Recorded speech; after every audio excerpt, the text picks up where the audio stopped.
gannaaw coow li bi mu bëree Ousmane Sonko le président du parti PASTEF génn na àddu ci décision bi nga xam ne conseil constitutionnel daal dina koy jël ñeel loi interprétative d'amnistie bi nga xam ne ñoom waa opposition ñoo dugaloon aw recours fa fee ci boobu lépp banqaas ngeen ñu dal ci àddu moom Ousmane Sonko mu am lu mu ci wax ci page Facebook am mu ne je me serais bien gardé de me prononcer sur la décision rendue par le Conseil constitutionnel sur la dite loi interprétative si les résidus d'opposition sénégalaise ne s'étaient précipités dans une tentative désespérée de récupération politicienne de conclure à un revers juridique du groupe parlementaire PASTEF les Patriotes. moom Ousmane Sonko mu ne mënoon naa sax ñàkk bañ a addu ci décision bi nga xam ne waa Conseil constitutionnel jël nañu ko jëmale ko ci liñ tuddee loi interprétative bu fekkoonte ne desitu opposition bi nga xam ne moo des fii ci réewum Sénégal njëkkantewul woon ngir jël mbir mi def ko politique ngir jël mbir mi tiire ci ay conclusion maanaam ay njeexital yoo xam ne ci lu ñeel wàllum justice ay mel ni luy weddi groupe parlementaire PASTEF les Patriotes bi nga xam ne moo ko sumboon moom mu ne il en est tout autrement car cette décision conforte la démarche et les objectifs poursuivis par la proposition de la loi interprétative moom Ousmane Sonko mu ne li conseil constitutionnel jël comme ndogal au lieu muy contredire li nga xam ne proposition de loi interprétative bi moom la doon def beneen sens bi moo ñëw maanaam contredire ko maanaam weddiwu ko mais dafa ñëw gën koo dëggal moo waral mu ne à savoir exclure du champ de la loi initiale les faits qualifiables d'actes d'assassinat, de meurtre, de crimes de torture, les actes de barbarie, les traitements inhumains, cruels ou dégradants. mu ne li nga xam ne yépp ñoom moom lañ doon bañ waa PASTEF te bañi njëkk voté loi ba ci atum 2024 mooy loi initialement au départ ñeel mbirum rey tal bundu xatal doomu aadama def ko jëf yu ñaaw lool jëflante ak gaay yi nu dëppoowul ak nu ñu war a jëflante ak nit ñoo xam ne day wuññi sutura doomu aadama loolu yépp ñu ci bëggoon génnee te woon gaay yi waruñu ko cee boole Ousmane Sonko nee na décision conseil constitutionnel bii dafa ñëw dëggal lu ni mel la naam dëggal la leen joxaat ca jamono jooju comme itama ci jamono ji nga xam ne moom lañ dugalaat loi d'amnistie ngir lu ni mel ñu daal di koy mën a leeral askan wi beneen ponk bi mu ne y maintenir les autres motifs de poursuite de faits se rapportant à des manifestations politiques beneen bi mooy lépp loo xam ne dafa ñeeloon mbirum politique ci jamono jooju noonu ñoom lañ ko bëggee woon ñu dugal ko ci ñu bàyyi ko ci effacer lu ni mel loolee décision bu conseil constitutionnel bii maintenir la ko maanaam dëggal na ko ndax ñun ñëpp ñu ngi fàttaliku ca départ loolu lañ waxante woon waaye premier point bi nga xam ne maanaam ponk bu njëkk bi Ousmane Sonko lim sànq waxante wuñ ko woon te waru ci woon bokk amuñu ci sax droit beneen bi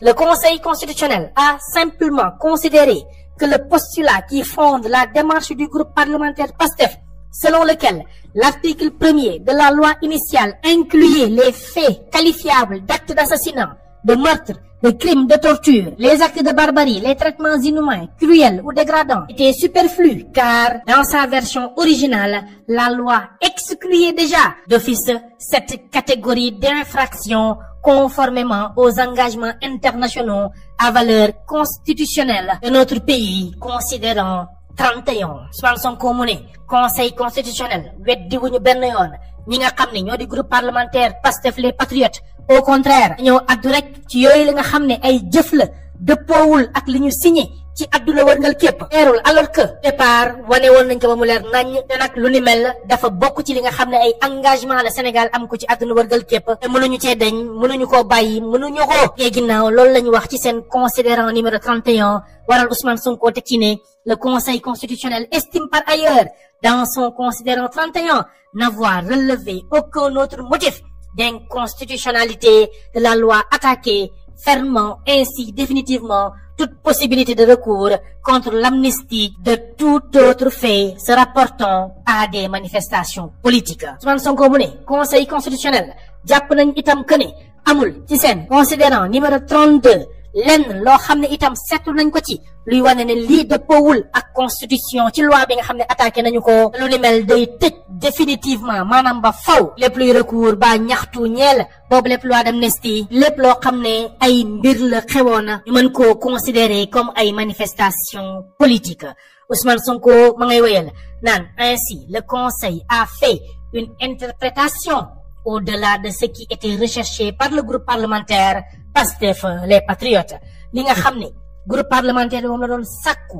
bëggoon koo am mooy ñu dëggalal loi bi interprétative bi nga xam ne moom lañ fa dugaloon ci assemblée ba voté ko moom Ousmane Sonko mu ne conseil constitutionnel dañoo ñëw jéggi sax lu ni mel def loo xam ne moo gën foofu li nga xam ne groupe parlementaire Pastef les Patriotes moom lañ doon sàkku maanaam daal ci gàttal comme explication lañ doon ut benn gagné fukk baa ñu doon ut fukk gagné 100 la ñu doon séntu la ko gën foofu la ñu daal di am. Cette position du conseil est complétée par l'ordonnance de non-lieu rendue par le doyen des juges d'instruction le 27 janvier 2025 qui conclut ainsi mu ne lii nga xam ne waa conseil constitutionnel daal dinañ koy jël nekk ab position li koy gën a dëggal itam mooy ordonnance de non-lieu bi nga xam ne doyen des juges d'instruction fesal na ko 27 janvier 2025 bii ñu weesu te nag ci boobu lépp ordonnance de non-lieu lañ ca mën a lire mooy par ces motifs vu les articles 169 6 et 171 du Code de procédure pénale, la loi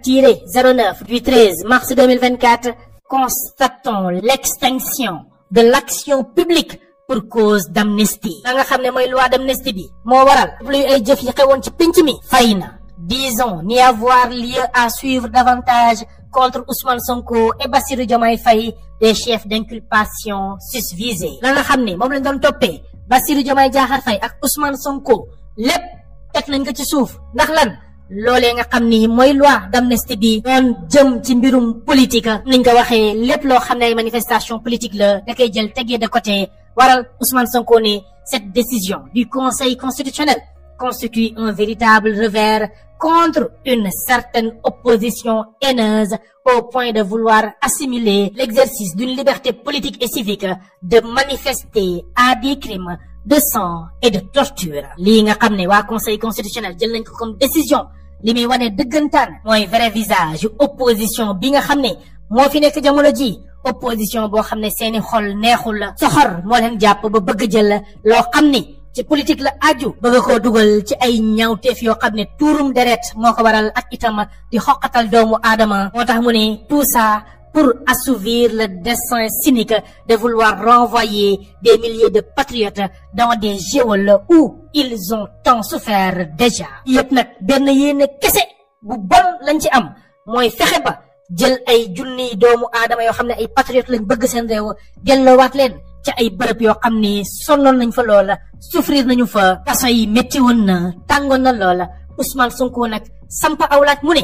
qu'avons-nous fait au bon Dieu pour mériter une opposition si indigente lan lañu def suñu boroom ba mériter opposition bu bonee nii opposition boo xam ne tekkiwul dara loolee ma waral sànna leen aw doj wu rëy na leen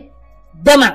au réveil au lieu de voir la lutte que je leur montre ils vont disserter sur mon doigt qui le leur désigne ba suba maanaam ëllëg au lieu ñu xool weer bi ma leen di wan di leen ko joxoñ ngir ñoom ñëpp teg ci bët déedéet sama baaraam bii la ñuy topp nar cee wax loolu rek Ousmane Sonko lam ca bëgg a jublu mooy wan gaay que ne moom ci boppam mooy seen problème mais pas li nga xam ne mi ngi koy teg ci penc mi ngir ñu koy waxtaanee ngir ñu ciy trouver ay solution tout simplement ngir wane ne